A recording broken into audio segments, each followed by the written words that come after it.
G'day guys, just Faye here, just a hobbyist in rural New South Wales, Australia. Once again, not an expert, not a guru, nothing really of any importance, just someone on YouTube that's just showing what I do and how I do it.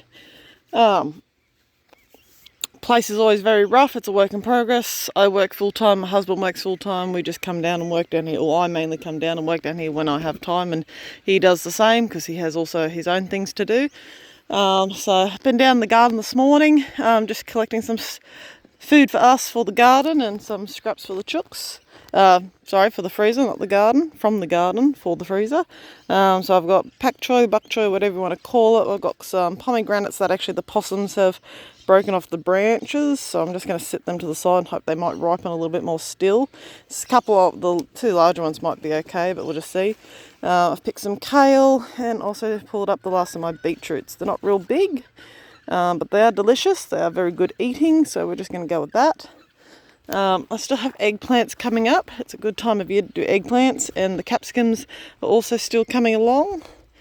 Or sweet peppers, whatever you want to call them. I think eggplants are called aubergines for my American friends, but they're still producing really well. I'm actually going to try and overwinter these. I should be able to do it, but we'll just wait and see. I'm going to have to try and prop them up a bit more because they are getting a bit lopsided now. But otherwise, they're actually still producing rather well. I'm pretty happy with them. These guys, the capsicums, the bell peppers, are starting to not produce flowers so much. But we do have heaps of new growth coming up. Oh, there's a little flower bud in there. So they're actually still doing really, really well. I'm actually really chuffed with those. But yeah, I'm going to have a go at overwintering these this year. I've tried in the past with limited success. You can see a couple of good eggplant aubergines over there. The zinnias are still going well. The native bees, which you can see there, they're a little native stingless bee. They're really marketing on these zinnias very well. Not a whole lot of honey bees, which is interesting because we have neighbours who grow honey, produce honey. You grow it? Yeah, either way. We have honey makers, and but yeah, I have native bees galore that are making the most of the zinnias. The silver beet or rainbow chard, whatever you want to call it, still going really, really well. I've got parsley starting to crop up all over on its own. My cabbages are starting to come up rather good. Hopefully we might get some for us. The slugs tend to get into them before we get to them, but we'll just see. They're still getting eaten by caterpillars a little bit. We had a couple of warm days, so the caterpillars have come back. Worst case scenario, they'll just go as livestock feed. They were just sort of thrown in as a way to just use up seeds, but they're actually looking pretty good otherwise. Chard's doing well. I've got some cress that started to flower. I don't really want that to go to seed in here because it does become out of control. So this is land cress, sometimes called pepper cress. It does do beautiful flowers, but I will say I haven't had it go to seed yet. But I usually, once the flowers are no longer getting interest, I'll pull them out and I'll throw them to the birds. Because I have seen people who have lost garden beds to it. It's got a really strong peppery taste. Some people really like that flavour, some people don't. So pick your poison with that one. I've got some just weedy grass in here as well that I'll just give a quick rip out. You can see I've got mushrooms and stuff popping up. They're not edible mushrooms, they're just mushrooms that have cropped up. But yeah, so this bed is still doing really well. I'll probably crop a couple of the eggplants out, aubergines out for the freezer or for us to eat tonight. The salt bush, I believe that's what this one is. Again, can't remember what this is called. It still hasn't been transplanted. It is still actually fruiting really well. I have just been cropping out quite a large chunk of it every couple of days and just taking it down to my chickens. They quite like it. I've got my pineapple plants potted out now. They're actually doing pretty good. A couple of my lily pillies aren't doing crash hot. They're looking a bit sad. I'm not sure if they're just not getting enough sun. The other two look pretty good. And the other transplants are looking pretty good. But they're The ryeberry lily pillies can be a bit fragile, so I've since found out, so we'll just see. I may order another set of 4 and just hope for the best. The asparagus are flowering and they're doing really well. It is still producing edible shoots, but I'm just going to let it all go to flower basically and fern out, and then it'll start, well, it's already started to die back as you can see, and I'm just folding it on itself, and this will all get top dressed when I clean up the sheep yard in another couple of months, because all this will hopefully be removed. That's a sprouting broccoli that it's just there, the take up space is not actually achieving anything. Have started to get the weeds under control. My transplanted eggplants have actually started to come back really good, so I'm pretty happy with that. Why not they get flowers before it gets too cold? Don't know. It is still fairly warm, like I've worked up a sweat working down here today. But I've just seen out this garden bed, taken out a heap of the pak choy, bok choy, pulled out the beetroots. There's a little beetroot or 2 still in there. I'll just leave them. They'll either grow big or they won't. The marigolds are doing really well. I think this is an African giant. I can't remember.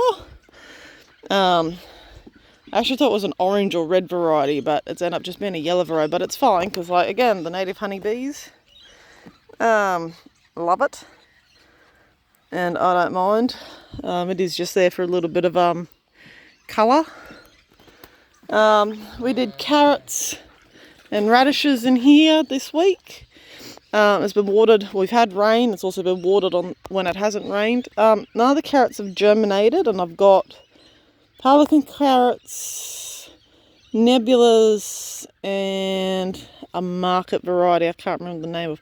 None of them have germinated, but my radishes that I did, and I did French finger radishes for something different, have all germinated really, really well. You can see the little green shoots everywhere. So I'm not sure if maybe I somehow managed to fluke 3 lots of dud carrots, or if it's just purely radishes just shoot that much faster than carrots. It's still a good time of year to do both, so I should get a good crop, but we'll just see what happens. I'm clearing out space in that leafy green bed to do some parsnips in. I've laying down cardboard galore for weed suppression. Kick that bit of stick over. It is working really well. It's gotten rained on, so it's starting to sog down a bit, and I'll just keep laying it on top. And I'm working my way out. This garden bed, apologies for the polar guts, we did 2 pigs. And that will horrify people that is just out in open air. A lot of little native birds and stuff come down and have a feed on the bugs and stuff that crop up from this. I may try and do a outdoor setup for a live stream of the wildlife that come and forage down here, because they are pretty, they are colourful, they are interesting to watch, and that might interest some people. When I get this bed done in time is going to be the question. Like, I almost got it full just with one large chook pen, but obviously this section I couldn't fill up, and I've just filled up with a pumpkin vine, a couple of dead birds that died for reasons unknown, and obviously the waste from butchering. You can see I've got weeds coming up here, but again, I'm just going to keep laying cardboard. I'm going to get some more cardboard this week whilst I'm at work. I did cut down all the weeds. Started cutting down all the weeds down here, and again, I'm using them as their own suppression because they just make a nice green mat. And I'll just lay a cardboard on top of them, and I'll keep laying the cardboard on until it's nice and thick and I don't see any dirt, and then I'm just going to dump wood chips in on top. I have a little bit of pile of wood chips left. I'll have to do another pile, get another load of wood chips. It was like $620. Last time. It would have gone up substantially now just because of all the things that are happening in the world. My turmeric is going pretty well. It didn't all actually sprout. I've still got some dormant shoots that I will probably try and plant, because this is not going to be crop worthy for me this year, unfortunately. This is the first bad go of turmeric that I've had, so that's a bit disappointing. But yeah, hopefully I'll be able to get the weeds done, because I'm going to need this garden bed later this year as well. I have got a lot of push to do a big sweet potato haul. So I have to get in and get that garden bed all sorted out to do a big sweet potato crop, because everyone wants sweet potatoes apparently.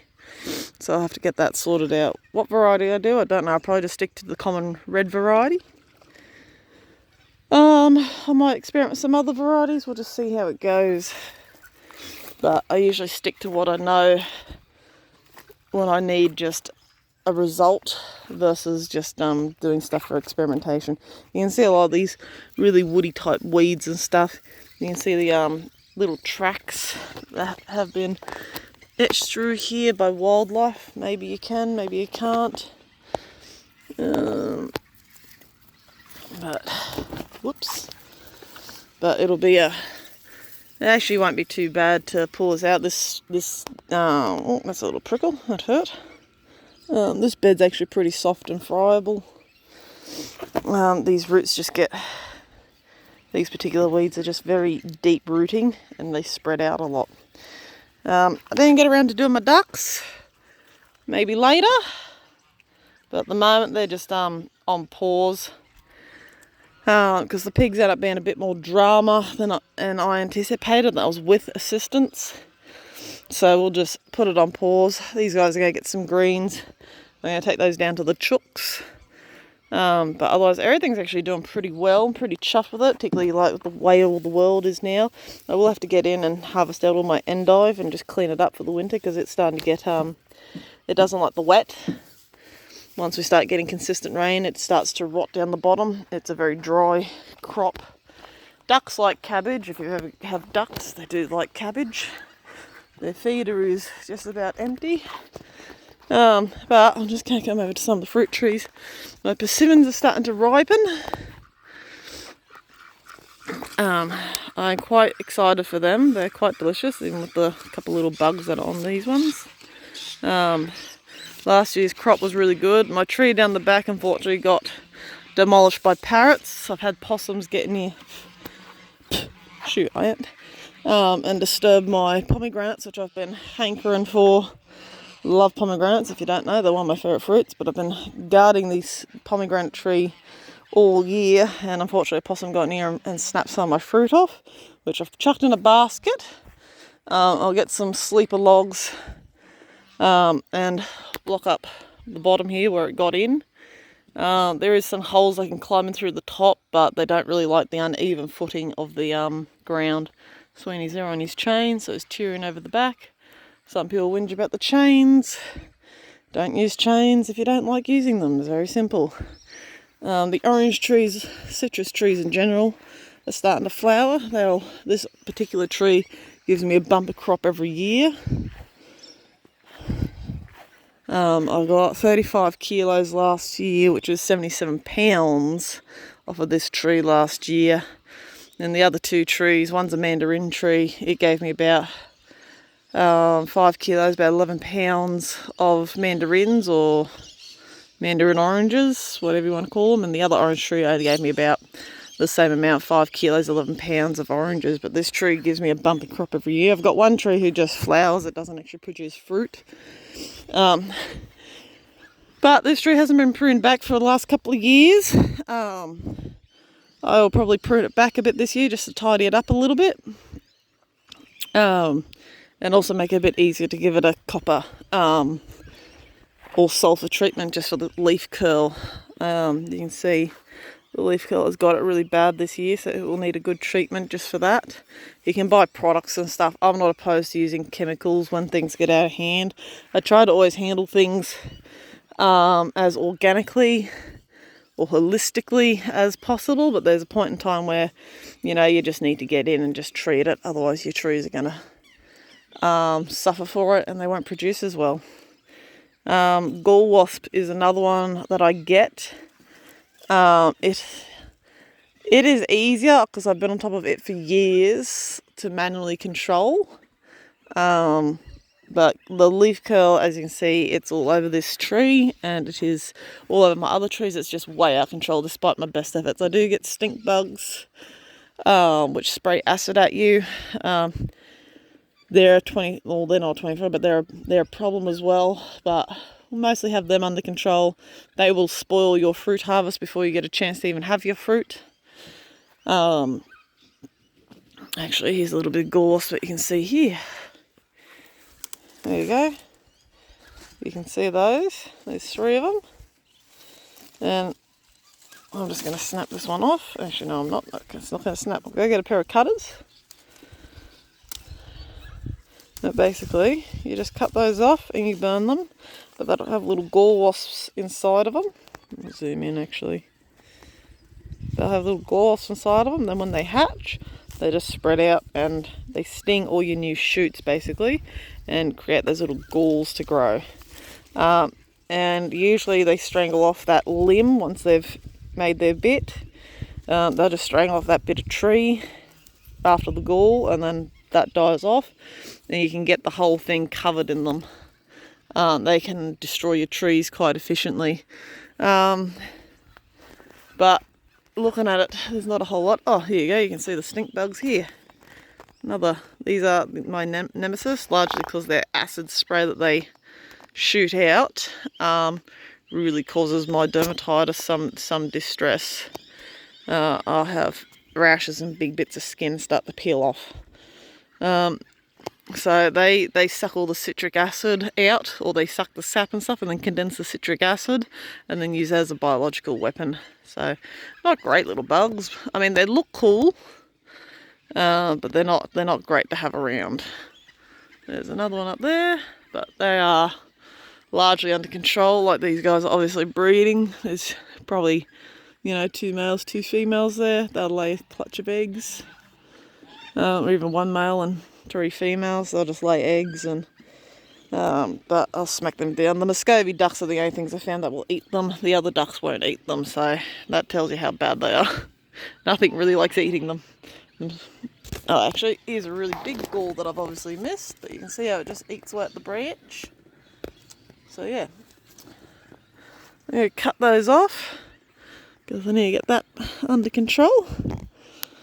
Again, that's a weed that needs to be cut out. I need to pull the wire netting off of that. I'm kind of hoping that this might do something, because it's been sitting here since last March. Yeah, last March. I mean, it's got a nice root ball on the bottom, and it stayed nice and springy, but it hasn't really done anything.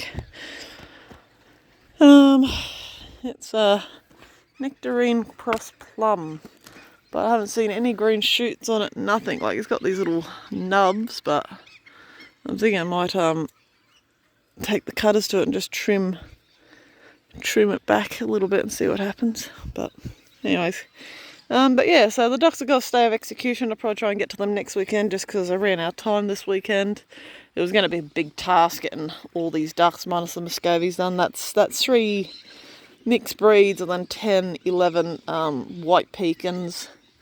But they can have another week of good food and easy living, and we'll review next weekend. Anyways, that'll have to do for this video. I've got a bit to do still. I could video what me cutting the gall wasp nests and stuff off, but I know I've only got 1 hand to do it with, and I really need 2 hands.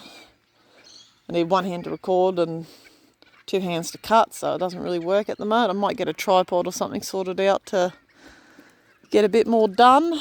But yeah, and yeah, just with the garden beds, I just throw everything into them and they compost directly into the garden beds. I don't have a set garden compost area. I just don't have the time to turn it or maintain that, so everything's just done directly into the beds. Anyways, have a good one, guys, and I'll see you next time. Ciao.